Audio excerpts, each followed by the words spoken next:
SQL Quick Post Purchase Order module can efficiently manage hundreds of customer orders with thousands of items to deliver.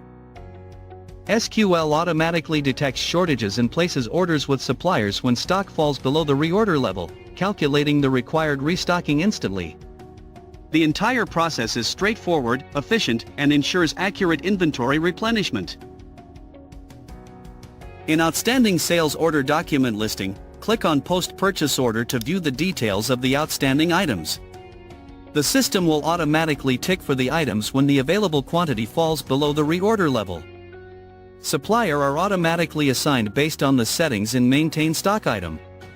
In the Supplier Item tab, add a D at Supplier Item Code to prioritize this supplier.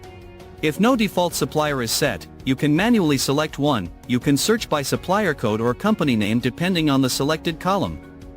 The available quantity is calculated using the formula balance quantity plus outstanding purchase order quantity minus outstanding sales order quantity.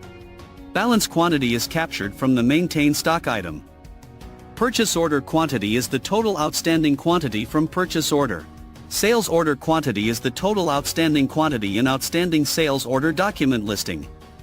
If the available quantity is negative, indicating understock, it means an order needs to be placed. The system will automatically suggest the order quantity based on the available quantity or reorder quantity.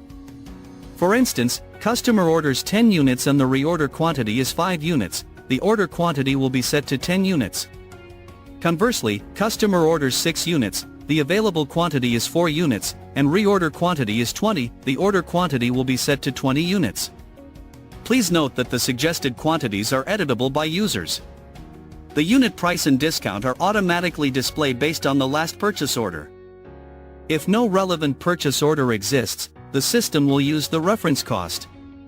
Users can modify both the unit price and discount, and the system will then calculate the subtotal. If additional remarks need to be added for the supplier, you can enter them in the Remark 1 or Remark 2 column.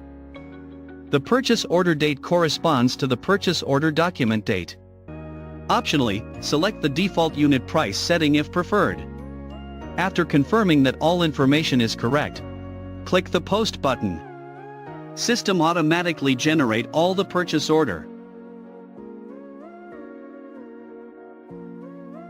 To manage access rights for the Quick Post Purchase Order feature, untick is Allow Post PO to restrict a user access to this function. Thank you.